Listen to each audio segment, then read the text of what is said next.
Students, जैसा कि आप लोगों को मैंने अपनी लास्ट वीडियो में बताया था रियल नंबर्स के बारे में।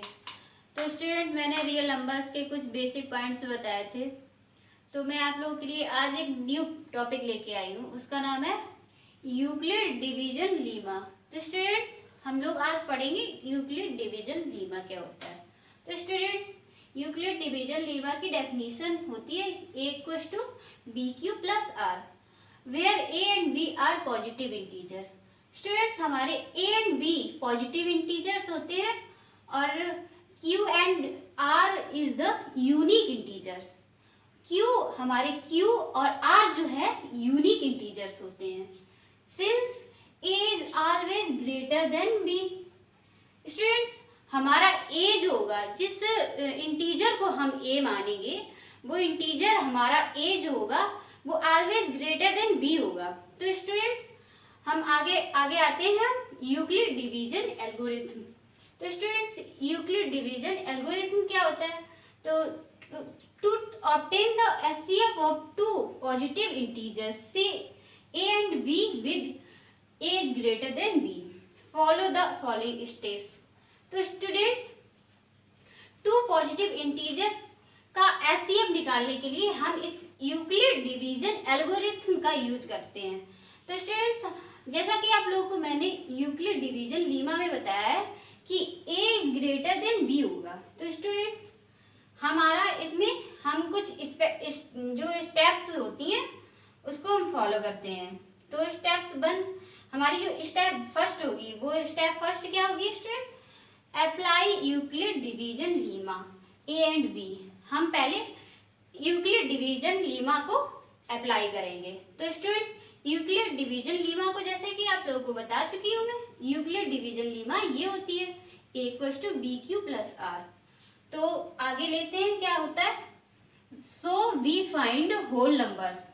तो पहले यूक्लिड डिवीजन लीमा को हम अप्लाई करने के बाद हम होल नंबर्स को फाइंड करेंगे and q and r such that a equals to B Q plus are.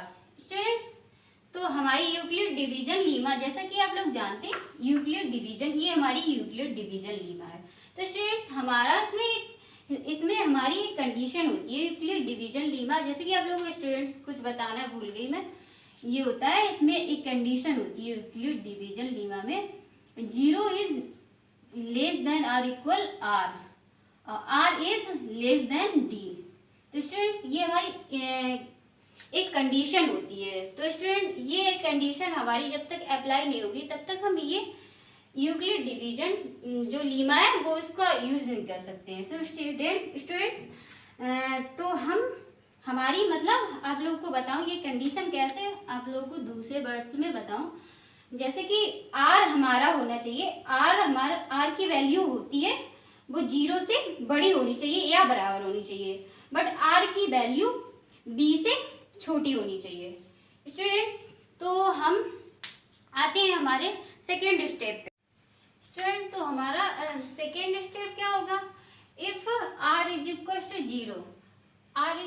0, हमारा अगर r जो है हमारा 0 हो जाए तो b is the HCF of a and b।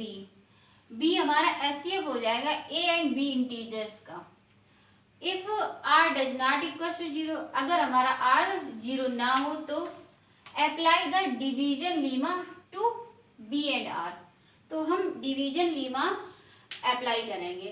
तो स्टूडेंट, हमारी थर्ड स्टेप है continue the process till the remainder is 0। ये प्रोसेस जो है हम कंटिन्यू रखेंगे जब तक रिमाइंडर 0 नहीं हो जाता है। तो the divisor at this stage will be the required HCF. अगर हमारा रिमाइंडर 0 हो जाता है तो जो डिवाइजर फाइंड होगा, हमारे पास जो डिवाइजर फाइंड होगा स्टूडेंट, वो हमारा रिक्वायर्ड एचसीएफ होगा स्टूडेंट। तो ये रही हमारी यूक्लिड डिवीजन लीमा। तो स्टूडेंट, आप लोगों को मैं एक एग्जांपल समझाती हूँ तो उससे आप लोगों को और अच्छे से ये लीमा आपको समझ में आएगी। तो स्टूडेंट्स, आते हैं एक्सरसाइज 1.1 का फर्स्ट क्वेश्चन पर। तो फर्स्ट क्वेश्चन में क्या दिए गए? 135 and 2 25 use the Euclid division algorithm to find the HCF। तो हमें इसमें एल्गोरिथम जो यूक्लिड डिवीजन एल्गोरिथम है उसका यूज करना है HCF फाइंड आउट करने के लिए। तो स्टूडेंट हम इसको इसका सलूशन निकालते हैं। तो हम लिखेंगे बाई यूक्लिड डिवीजन एल्गोरिथम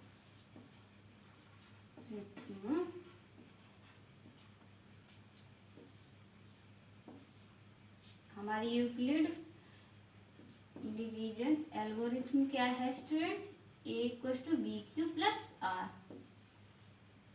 और हमारा A is always greater than B। तो हम एल्गोरिथम जैसे कि हम लोग पीछे पढ़ चुके हैं एल्गोरिथम, तो हम आते हैं फर्स्ट स्टेप पर। तो फर्स्ट स्टेप करने के लिए सबसे पहले हमें ये जानना है इन दोनों में हमारा A कौन सा है और B कौन सा है। इन दोनों में 135 एंड 225 में। तो हमारा A जैसा कि बताया गया है A is greater than B, तो A वही होगा जो सबसे बड़ा होगा। तो इसमें 225 135 से बड़ा है, तो मतलब 225 हो गया हमारा A, इसको A मान लिया और इसको 135 को B मान लिया। तो हम इसको इस फॉर्म में ही लिखेंगे। तो हम 135 का डिवाइड करेंगे 225 में। तो हम इसको जब डिवाइड करेंगे तो 135 1 टाइम्स ही जाएगा, तो हमारा रिमाइंडर जो है 90 बचेगा। तो हम इसमें हमारा A कौन सा है? A बताया था आप लोगों को, ये है 225। तो हमारा जैसे कि आप लोग जानते हैं A ये है और ये B है 135। 1 जो है हमारा Q है और 90 जो है हमारा R है। तो बस अब हमें इसमें वैल्यू पुट कर देनी है A, B, Q and R का। तो A की वैल्यू क्या है? 225 इक्वल्स टू 135 इंटू 1 प्लस 90। तो स्टूडेंट इस प्रोसेस को हमें जब तक करना है जब तक हमारा रिमाइंडर 0 नहीं हो जाता है। तो स्टूडेंट स्टेप सेकेंड पे आते हैं हम लोग। तो स्टेप सेकेंड हमारी क्या होगी? स्टेप सेकेंड जो होगी हमारी स्टूडेंट, अब इसमें हमारा अब हमें इसमें A और B देखना है कौन सा है। तो स्टूडेंट इनमें हमारा ये हम इसको A मान लेंगे और इसको B मान लेंगे स्टूडेंट। तो हमारा A जैसे कि अब हम जो है 90 का 135 में 90 का 135 में डिवाइड करेंगे तो हमारा 1 टाइम्स ही इसमें भी डिवाइड जाएगा, तो हमारा बच्चा 45। तो स्टूडेंट अब इसी तरह हम इसमें भी वैल्यू पुट कर देंगे। ये हमारा A है, ये हमारा है B, ये हमारा है Q, ये हमारा है R। तो स्टूडेंट A बराबर BQ plus R, BQ plus R। तो A हमारा क्या है? 135 इक्वल्स टू 90 इंटू 1। Q की वैल्यू क्या है? 1 प्लस 45। तो जैसा कि आप इस स्टेप पे भी देख सकते हैं हमारा रिमाइंडर 0 नहीं हुआ है। तो अब हम स्टेप थर्ड पे जा रहे हैं। हमें तब तक स्टेप को कंटिन्यू रखना है जब तक हमारी रिमाइंडर जो है हमारा 0 नहीं हो जाता है। तो स्टूडेंट अब इसमें हम इसको A मानेंगे और इसको मानेंगे B। A हम उसी को मानते हैं जो बड़ा होता है इंटीजर। तो अब 45 को डिवाइड करेंगे 90 में, तो हमारा जाएगा 2 टाइम्स। तो जैसा कि आप देख सकते हैं हमारा रिमाइंडर जो है 0 आ चुका है। तो ये A है हमारा ये हो गया बी, और ये हो गया हमारा, ये ए हो गया, ये बी हो गया, ये हमारा हो गया क्यू, ये हमारा रिमाइंडर जो है 0 हो गया। तो स्टूडेंट ए की वैल्यू पुट करेंगे 90 इक्वल्स टू 45 इंटू क्यू की वैल्यू क्या है स्टूडेंट 2 और प्लस 0। तो स्टूडेंट जैसा कि मैंने आप लोगों को बताया था कि रिमाइंडर जो है हमारा 0 आ जाए तो ही वो जो डिवाइजर जो होता है वही हमारा एचसीएफ होता है स्टूडेंट। तो हमारा आंसर आ चुका है। तो डिवाइजर हमारा है 45, तो हमारा एचसीएफ हो गया 135, 225 का एचसीएफ हो गया 45। तो स्टूडेंट ये हमारा प्रोसेस है एचसीएफ निकालने का प्रोसेस है स्टूडेंट। तो स्टूडेंट आई होप आप लोगों को ये क्वेश्चन समझ में आया होगा। अगर स्टूडेंट आपको कोई दिक्कत हो रही है तो आप मुझे कमेंट में बोल सकते हैं। So thank you.